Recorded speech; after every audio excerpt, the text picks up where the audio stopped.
From CNN headquarters, News at 7.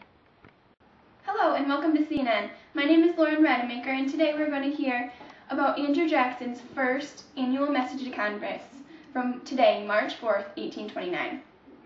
It gives me great pleasure to announce to Congress that the benevolent policy of the government, steadily pursued for nearly 30 years in relation to the removal of Indians, beyond my sentiments of happy consummation, it is believed that their example will induce remaining times also seek the same values and advantages. As to the Indians themselves, the pecuniary advantages, possible danger of collision between the authorities of the federal and state governments on the Indians. Hunters. By opening the whole territory between Tennessee and the north and Louisiana to the south, in the southwestern frontier, and measure the adjacent states surrounding Puerto Rico, regions without more and enable these states to advance rapidly in population, wealth, and power. Both have enable them to pursue advantages in their own way, and order their rude institutions, and perhaps cause them gradually, under the protection of government and through the influence of good counsels, to cast off their savage habits and become interested, civilized, and Christian community. These consequences, some of them so certain and the rest so probable, make the complete execution of the plan sanctioned by Congress at their last session an object of much solicitude. And now we're going to cut the message of Congress to have a word from our advertisers. Can I get a new job? Maybe invention of the penny press? Dane's Shawl and Fancy Goods Warehouse, number 121 Washington Street.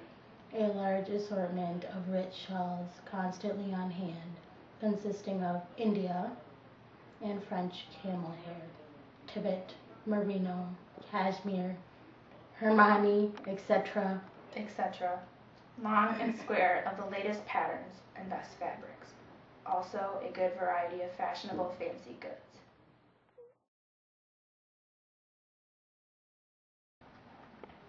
Oh, hi! Welcome to the new and improved CNN.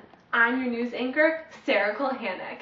In today's breaking news, we have a brawl at the local tavern, where a local man, Butterball, that's his last name, stabs his friend Wilson, the tavern keeper at the local tavern, obviously.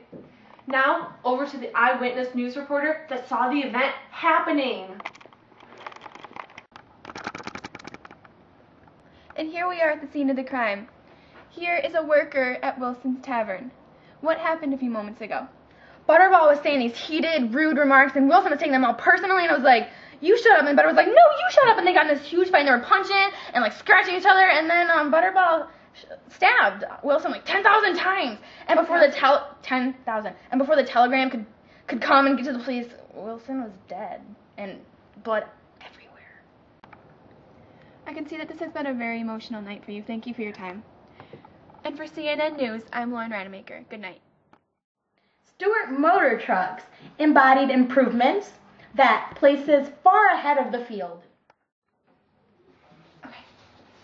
Oh, the local nominations for Assemblymen are in. In District 4, we have Tom Smith and Arnold Palmer. District 6, we have Mr. Jody McKean. And in District 7, Justin Timberlake, Michael Garrett, and John Doe.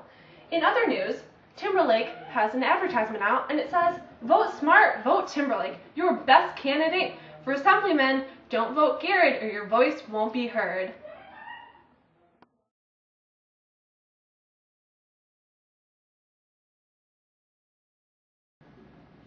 To consolidate your credit card or other debts, just log on. Yeah.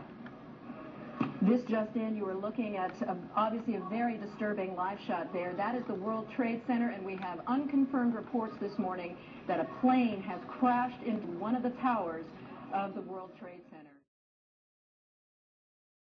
Sarah Palin 1.0, as I refer to her, was assassinated by people like Kathleen and others. Oh, come She's on. dead. Sarah She Palin, would not. Look, Tom Palin called me recently. Come on. Do you think Tom Palin had any idea of your history of Palins? I mean, please. Well, yeah, I think he did. No, that was not an absolution of your past sins, I'm just Kathleen. saying, if they thought I was an evildoer in the press, they would have They don't have an Nixonian table of all the pro-media people and the anti.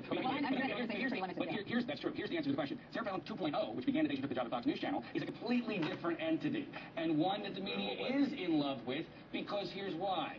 It's all about ratings. She is ratings gold for you guys. That's why you talk about all the Carnival Splendor are finally back on land, but they have vacation memories, backed up toilets, smoky hallways, food lines, and they say they weren't even told about the fire that actually killed the power that left them stuck out there in the middle of the Pacific.